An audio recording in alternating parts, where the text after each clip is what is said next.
Hello everyone, welcome to today's class.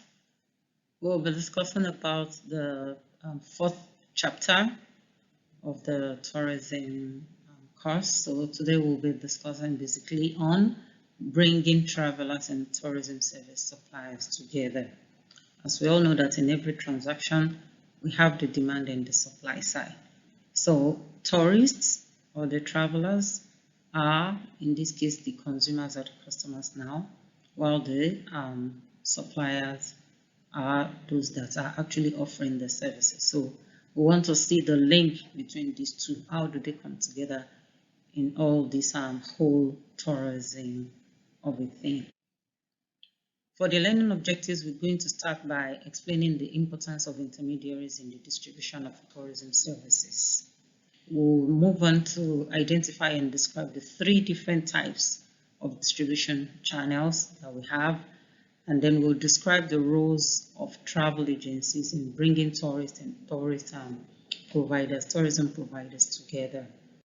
Thereafter, we'll try to describe the roles of tour wholesalers, and then we'll try to explain how and why the internet has changed the distribution of tourism service. And lastly, for today, we'll try to identify and describe the travelers' access to information for tourism services. As mentioned earlier, we have the travelers or the tourists as well as those that are supplying these tourism services. So how do the tourism suppliers serve their travelers' need? One thing we should always have at the back of our mind, or we should always remember, is the fact that travel necessitates a variety of services. All right, as a traveler or as a tourist, when you travel, you tend to need a lot of things, ranging from perhaps the purchase of your ticket to a hotel or wherever you want to lodge in or lodge at, then to feeding, to maybe sightseeing, to car rentals. A lot of things are actually associated when it comes to tourism or traveling. So these services are being rendered by some people. All right, there are people that supply these services. So this is why it is very, very necessary for tourist suppliers to, first of all, identify the goals of their consumers, the tourists, so that they will be able to provide it. The goal of service suppliers is to reach out, okay, to reach out to the prospective customers or travelers, to serve them and to satisfy them. As a matter of fact, Thomas Cook is credited with being the first tourism intermediary. All right, he was the first tourism intermediary, thereby packaging tourism services and then selling the package to tourists. In order to attract business, tourism suppliers must provide prospective customers with information on which they will base tourism choice decision. You must, to the best of your ability, be able to provide your customers as a tourism supplier you must be able to provide detailed information to your prospective customers or tourists so that they will be able to make an informed decision whenever they are making their choices that are related to their tourism. There are many alternative ways to provide this information and services to prospective guests. There are various ways. You want to use the internet, you want to use the print media, you want to use, the broadcasting corporation, so on, flyers, a lot of ways in which information can be provided to customers or tourists. Now I want to move on to the distribution channels. All right, basically there are three types of distribution channels. The first is the one level or the single level, where you have a direct relationship between or interaction between the service provider and the customer. All right, so they deal directly with the customer and the customer also deal directly with them. So that is just a one level. There is no intermediary. The second one is a two level, where we have one intermediary. Thereby we have the service provider and the travel agents being the intermediary now, and then the final customer or the tourist. So they service provider interacts with the travel agent, and they interact, the travel agents also interact with the customer and vice versa. Then we have the three level, right? This is a situation where you have two intermediaries or even more at times. Service provider, okay, interacting with the tour operator who are next to them in the distribution channel. And then we have the travel agents who deal directly with the customer. So we're still going to look at each of the distribution channels one after the other, but this is just to show you a summary of the types of distribution channels we have. We have the one level or the single level, the two level, as well as the three level. Why do we need to even use intermediaries in the first place? Okay, why the need for intermediaries? Intermediaries make information and services widely available and cost effectively. All right, they make information available, unlike where you have the company or the tourism suppliers dealing directly with the customers. They make information reach the customers effectively and even on a wide range of various platforms. They perform a variety of value-added functions, such as providing information about the types and availability of services. They make reservations and other travel arrangements. They try to prepare tickets, and they encourage repeat use of supplier channels. Apart from the previously mentioned functions of the intermediaries, they also contact the current and potential customers. They try to look for customers, they contact them. So if they already have the existing one, they try to keep up with the customers, and they also search for new or potential customers. They reduce cost of acquiring new customers to the service and supplier. They assemble services, okay? Like I mentioned before, when travelers, when one needs to travel, you may have, you need a lot of services, a variety of services, from maybe accommodation, car rental, feeding, transportation, and so on and so forth. So they assemble all those services in a package most times.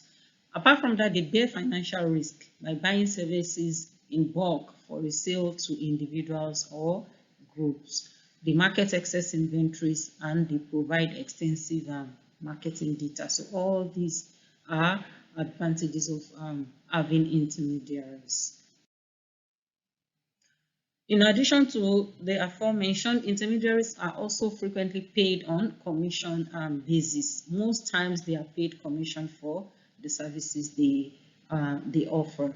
The service fee to compensate for the demands of commission. Then the roles of intermediaries are also changing with the advancement of technology. All right, their roles are changing with the advancement of technology. This is not to say that they reduce in number or they are to reduce in number, but the fact that their services are now transformed, all right, as a result of the technological development. So their services are now transformed into more complex networks, and they have to deal with a lot more of technological related stuff. Now we want to discuss about the distribution channels that I mentioned in the previous slide, in one of the previous slides. We talked about the 1 level, 2 level, and 3 level distribution channels. So here is the 1 level distribution channel. Like I mentioned earlier, it's just an interaction between the supplier and the customer, that's the tourist. All right, so it's the simplest form of distribution. There is no intermediary, like we saw in the picture or figure that that was shown previously.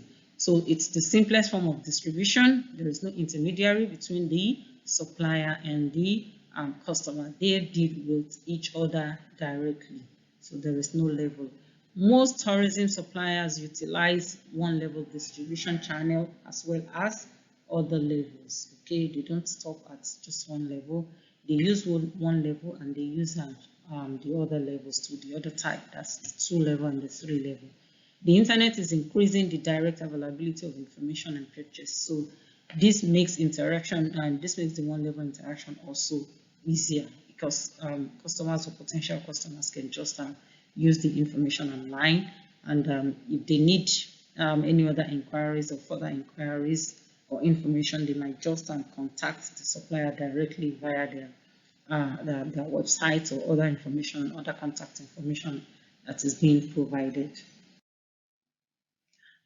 Next is the two-level distribution channels, and this involves travel agents. Okay, it's involved travel agents as the intermediary between the supplier and the customer. Travel agents serve as intermediaries, bringing the suppliers and customers together. So, as against the one level where there is no intermediary, the one-level distribution, the two-level distribution has the travel agent as the intermediary. They simplify travel process for customers. So it's like they are now acting on behalf of the customers to simplify the process of the traveling. They do so many things on behalf of the customers, and they are more efficient and effective for both customers and tourism suppliers. As the intermediary, they are the one interacting with both parties. So they are more efficient and effective when it comes to interacting with both the suppliers and the consumers. One of the most popular forms of purchasing tourism service are the travel agencies, right? As intermediaries, they are one of the most popular forms of purchasing tourism services. They purchase all these services that I've mentioned earlier in terms of maybe accommodation, car rental or transportation, whatever. So they change from brick and mortar to online. They've also changed from brick and mortar to online. Like I mentioned earlier, the development or advancement of technology has also refined the way or defined the way they also offer their services. So most times now, their information is available online, and they also interact with their customers online. There has also been phenomenal growth and consolidation of online travel agencies as the intermediaries between the customers and the suppliers of tourism services. We also have the cruise lines, which work closely with the agents too, apart from airline, right? The cruise lines, those that work with the cruise ship or the sea, whatever workers. So there are about 3/4 still booked through agents. About 3/4 of them, they still book their cruise through the agents, and there is also complexity of cruise products which necessitate the need of interacting with the travel agencies. So the transportation via or tourism via cruise ships and so on might not be as easy as maybe airline and the like. So people or customers still do need to patronize the travel agencies so as to be able to know or deal with the cruise service providers. Internet and online agencies have forever changed the role of today's travel agents, as I've mentioned earlier. In fact, all facets of life all sectors of the economy are actually facing transformation as a result of the development in technology. So the tourism industry is also not left out. So that's another thing. Travel agents are increasingly expected to be subject experts on destinations. So you don't just deal with anybody, you need to know their credentials and ensure that they have enough credentials to be able to carry out the jobs before you patronize them. So they are increasingly expected. There is high expectation, and that the more reason they need to have the knowledge of this course. In fact, some people study this maybe tourism as a course, okay, for like 4 years throughout the university to get a degree. So really, when you want to deal with experts in this field, you really need to know their credentials so as to be able to assure yourself that you're dealing with the right kind of people.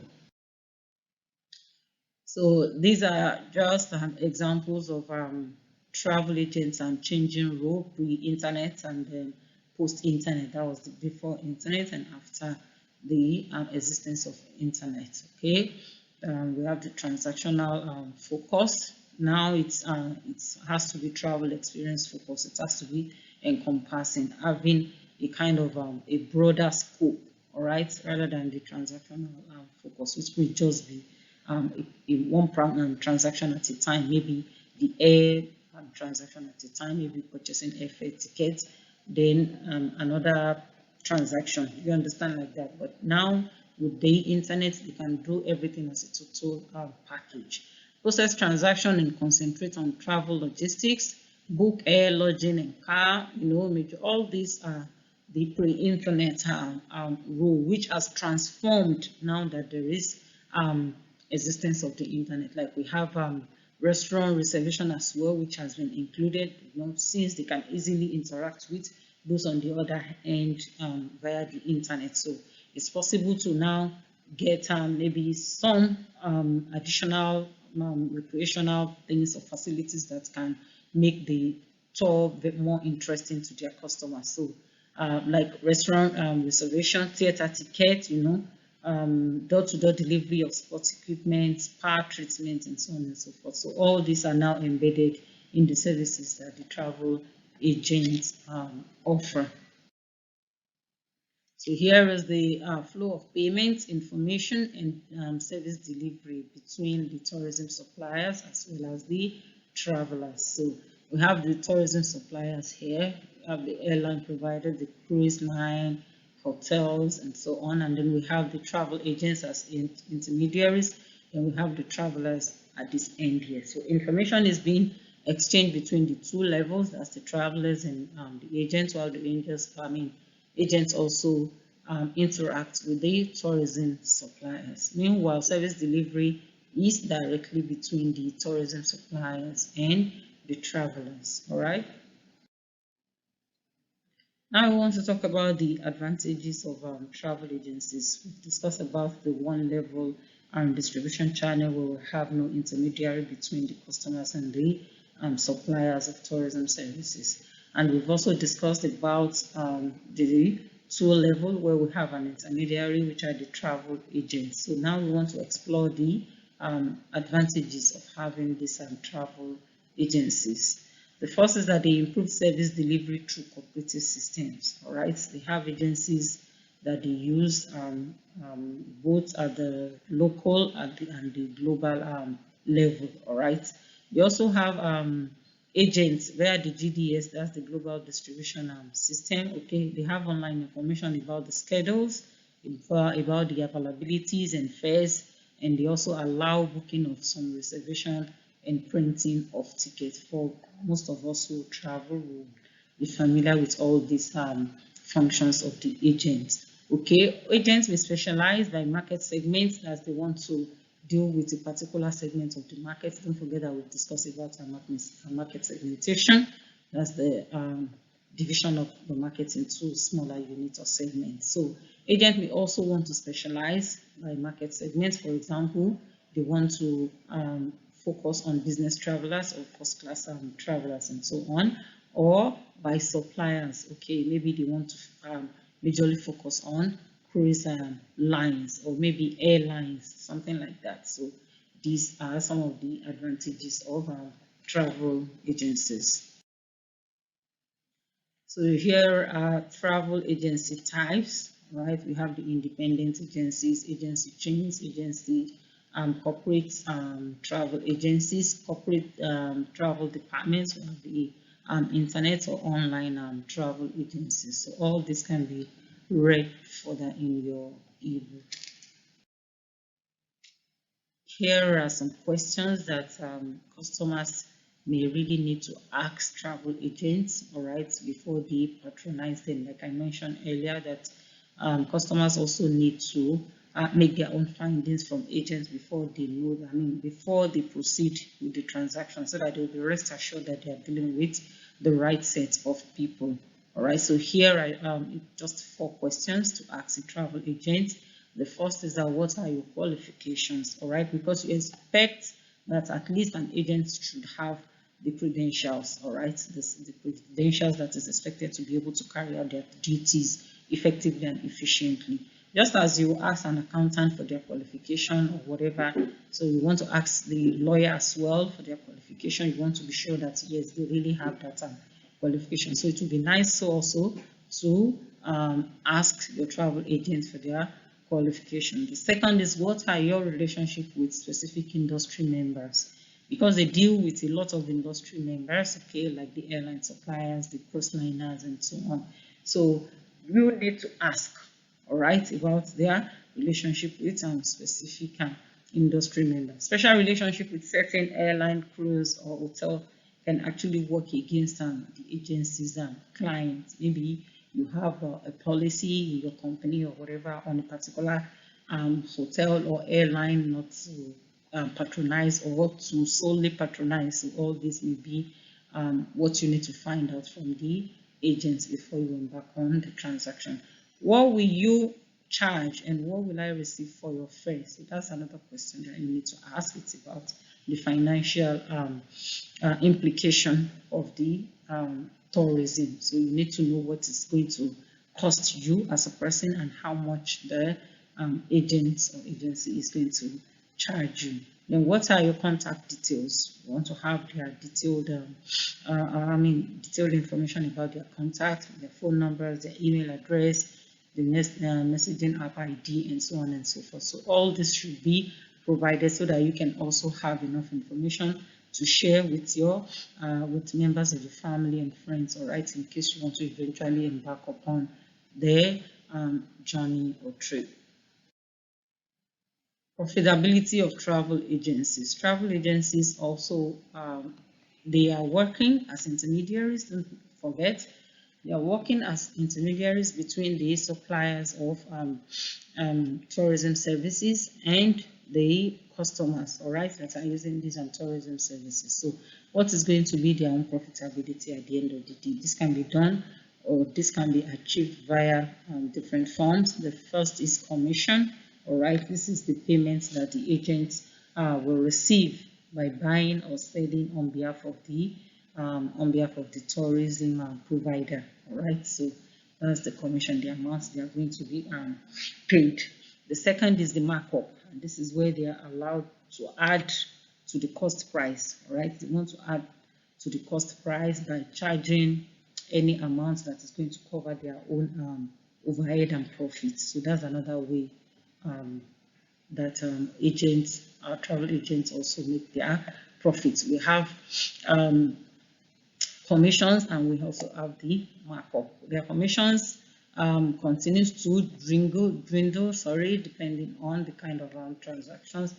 And then we have the OTAs. Okay, these are where we have fewer personnel and office costs. There is significant marketing expenses when it comes to marketing the services by the agencies, and there are higher technology costs. Say, for example, they want to remain online 24 hours or they want to provide 24 hours services. So this is going to incur more costs. So for the agents, they really need to work on this so that they can be able to cover all these costs and as well have their own profits. Apart from the aforementioned, large agencies may also be granted override, thereby converting full fare to discount fare seats when all discount seats have been sold out. So that's another form of profit. That will be another form of profit making for or to the airline, all right? To the agent, sorry. They will be given seats, airline seats at discount rates once the available seats or discounted seats have been sold out. So for the agents, the airline can still afford to sell it to them at this discounted rate, while they will now sell to their customers at the actual rate for them to get their own profits. Agency owners also affiliate with large agencies by franchise or consortium. We've had instances, or we have instances where agencies also have affiliations, all right? They have affiliations to other larger agencies, either by franchise, okay, or by consortium. Systems for airline ticketing. There are two important cooperative systems for airline ticketing. We have the Airline Reporting Corporation and the International Airline Travel Agency Network. So this can be read up in your book so as to save us the time. So moving on now, we want to talk about the 3-level distribution channels. Don't forget that we've finished discussing about the 1 level and the 2 level. So lastly, we want to talk about the 3-level distribution channels, and this had another layer of intermediary. Don't forget, for the 2 layers we have one intermediary, and that's the travel agents or agencies. For here in the 3-level distribution channel, we have another level, right? An additional level, and this include the wholesalers, all right? The travel wholesalers. Okay, so They act as the tour operators. They consolidate the travel, and then they also act as event planners in some cases. All right. So apart from the travel agents who are intermediary in the three-level distribution channel, we have other people too. Okay, they could be, we have other wholesalers. They could be in form of tour operators. It could be consolidators and maybe the travel club. It could be event planners or meeting planners and so on and so forth. So these are also intermediaries when it comes to the three-level distribution channels. Who are tour operators? Tour operators are those that plan, prepare, market, and often operate vacation tours. All right. Apart from the agents in the three-level distribution channel, we have the tour operators. Okay, so they plan, they prepare, they market, and they often operate vacation tours. So some of us may be familiar with this kind of tour operators. They purchase tourism services in bulk and then mark up the price. All right, I've mentioned what markup is. That's the amount that they also add to the cost of a particular service or item, and then they it covers their own cost as well as their profit. So they typically like live on the markup, whatever that's they get their profit from the markup. The supply packages for travel agencies to sell, as well as buying services from tourism suppliers. They supply to travel agencies and they also buy from tourism suppliers. What are the risks for tour operators? What are those risks that they take? There are many many risks when it comes to tour packaging business. All right. For example, we have the services paid for in advance and if not sold cannot be returned. They pay for services in advance. They pay for the services in advance, and if in an unforeseen circumstance occurs and this service cannot be eventually provided, then the fund cannot be refunded to them. The money cannot be refunded to them. They deal with highly perishable products. Like once the tour starts, there is no more sales, right? So once the tour starts, they are not facing any sales until they complete that particular tour, and then maybe they want to take up another one again. Services paid for example, prices that have been committed to far in advance have risk due to inflation, foreign currency fluctuation, and so many unforeseen circumstances. For example, we had the outbreak of COVID in 2019, right? So all these are risks for operators because there are times that they would have paid for these services in advance with the expectation that they will also sell the service, they will also resell the services to the travel agents and eventually the final customers. But in the event of unforeseen circumstances, or when there are even maybe inflation or currency fluctuation as a result of any situation, then the loss becomes dear. So these are the risks that the tour operators are involved in. Now we are moving on to tours. We want to know what tours are. A tour is a package of two or more tourism services priced together. All right. We have, like I mentioned earlier, we have different services when it comes to tourism or services that are needed by customers when they are embarking upon any tourism or travel purpose. Okay. So the combination of at least two of any of the services that we've talked about, maybe air ticket, accommodation, car rentals, restaurant, theater, whatever, sightseeing, so many. So it's a package. A tour is actually a package of at least two of any of these services being priced together. There are four primary forms of tours. Okay, we have the independent, we have the foreign domestic independent, we have the hosted, and we have the escorted tours. There are 5 major reasons for purchasing a tour. First is convenience. Okay, it's more convenient to to patronize or to embark upon tour. It's a one-stop shopping as well. You get everything at once. Okay, they cater for your accommodation, they cater for your feeding, they cater for your maybe car rental. At least even if feeding is not included in some tours, many tours, most tours. All right, so they cater for many of these things that travelers need, because they know that it is important for travelers to have all this, or to need all these services. It's also cost saving. Okay, tours are usually cost saving because we are now having a total package of all these things in one store or one shop. Then there is also special treatment given to customers when it comes to tour. Then you don't have to worry.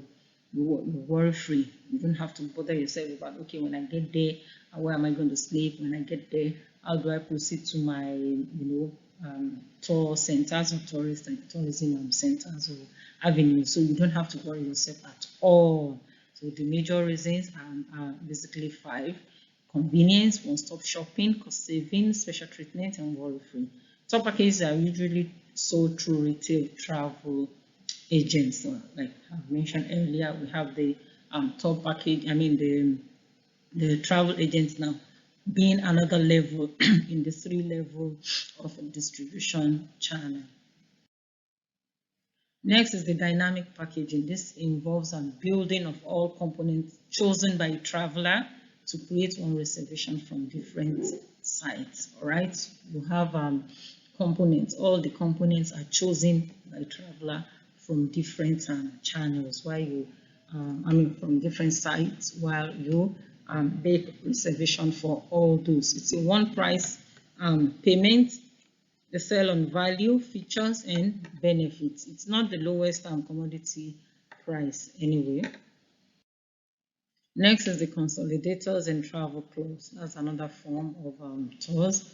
Consolidators buy excess capacity from airlines. Okay, we must have heard about them before, and they now resell at discounted prices. So they deal directly with the airline, that's the supplier of the service, of the travel service, and now they are now discounting the resale at discounted prices. Travel clubs perform a similar function for their members, okay, plus offer discounts on other tourism services. Most of these travel club offer all these functions for their members.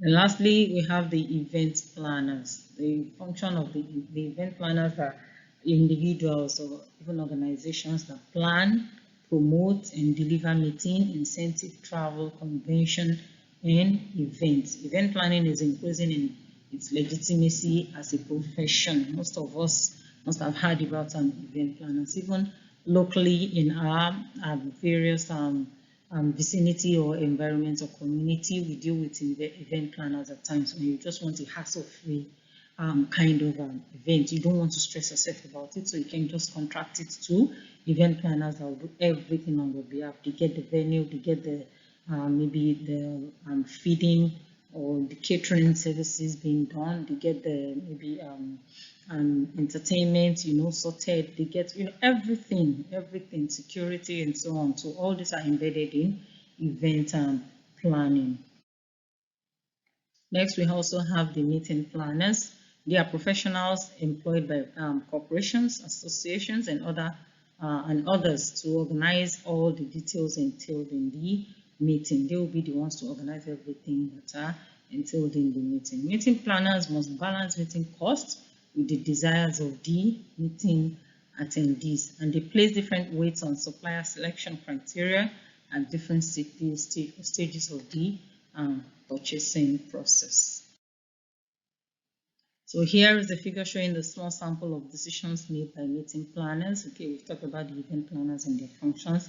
Here we want to see the decisions that are made by meeting planners. They want to know how many people will attend the meeting. They need to have the information. What city of destination will you choose to host the meeting?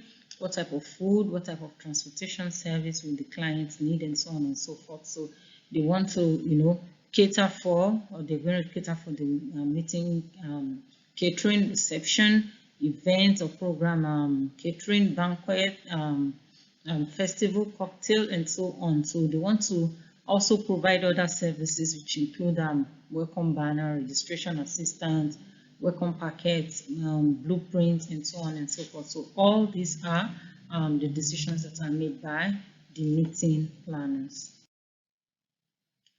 Here are the continuation of the continuation of the meeting planners, the information that you need to know.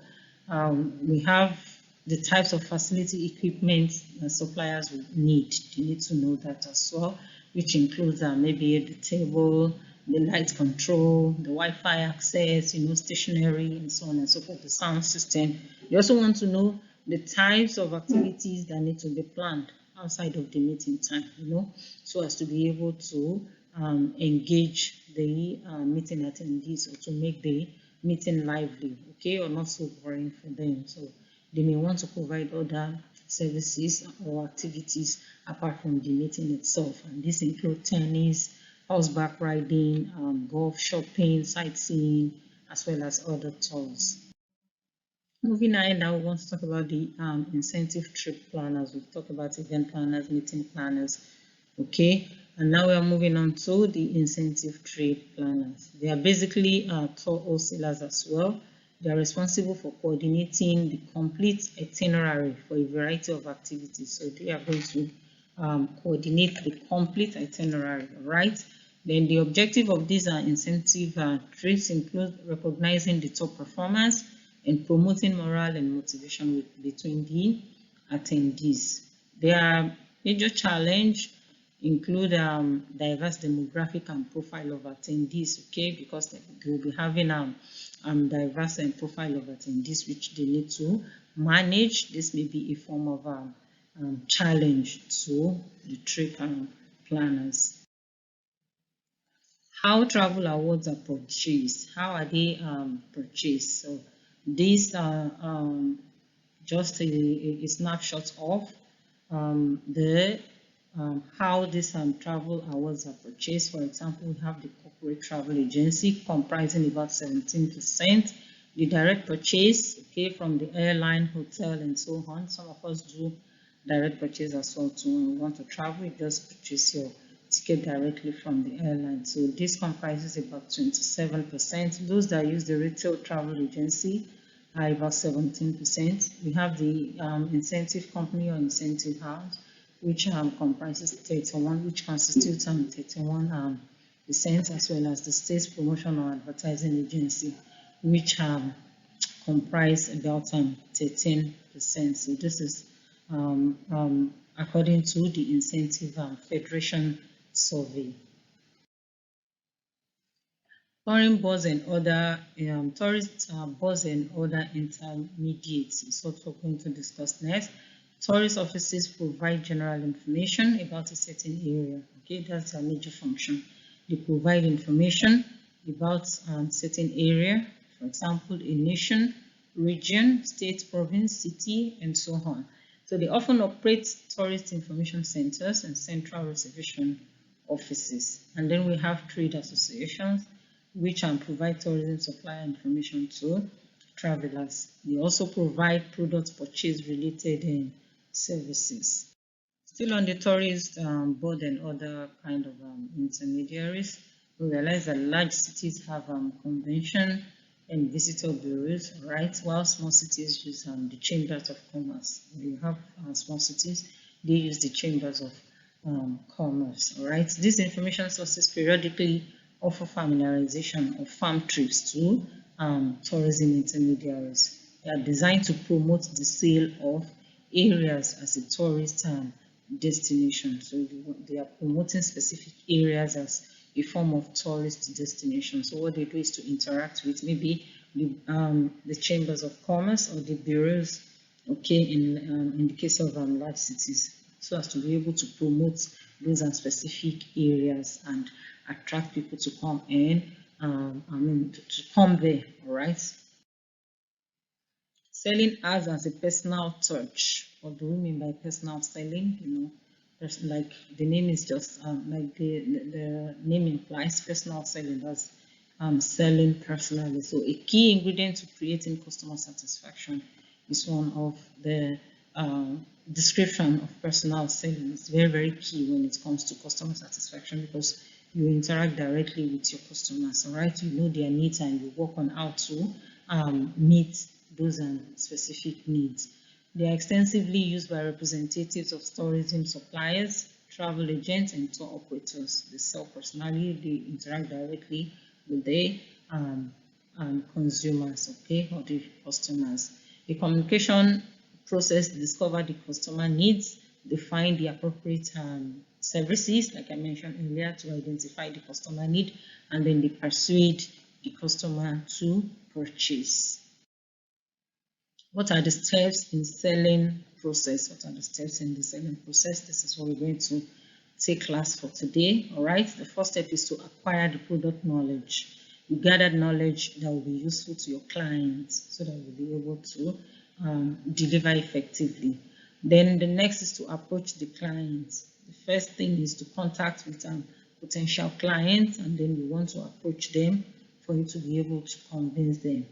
Then for the qualifying clients as well, you know, apart from all clients are potential clients, all right? So you want to approach them, you want to talk to them. So if perhaps you find or you get positive feedback from some, then they are like the qualifying clients. So they determine the client needs and whether the services are available to fulfill those needs. Maybe some clients may request for or may ask about some specific needs. So these agents try to determine the needs of the customers, and they want to see whether these services are available for those needs. Then the next step is to make the sales presentation. Okay, you present the benefits of the service that fulfill your client's need. Then you close the sale. You respond to objections and booking of the sale. Okay, I mean booking the sale. You respond to objections if perhaps your customers have objections or reservation about your service. Then you do the following up, right? After the closing of the sale, you do the following up. Okay, that's the service after sale, and this actually builds your customers' loyalty. Okay, they tend to patronize you again. They tend to, okay, once you have been identified, once they are satisfied with your service, they want to patronize you again. Then another thing is to build relationship. That is the last of the, the last step in the selling process. Once the transaction is over, it doesn't end there. Okay, it doesn't end there. You still have to build the relationship. Agents need to consistently act in professional manners, okay, when dealing with their clients, so that they can be rest assured that they'll be patronized again, and then they build the loyalty of these customers. Thank you very much for your audience so far. We've come to the end of our discussion for today. Hopefully we'll see you again next week. Inshallah, we'll be moving to the next topic. Before then, please do take care of yourself and stay safe. Bye.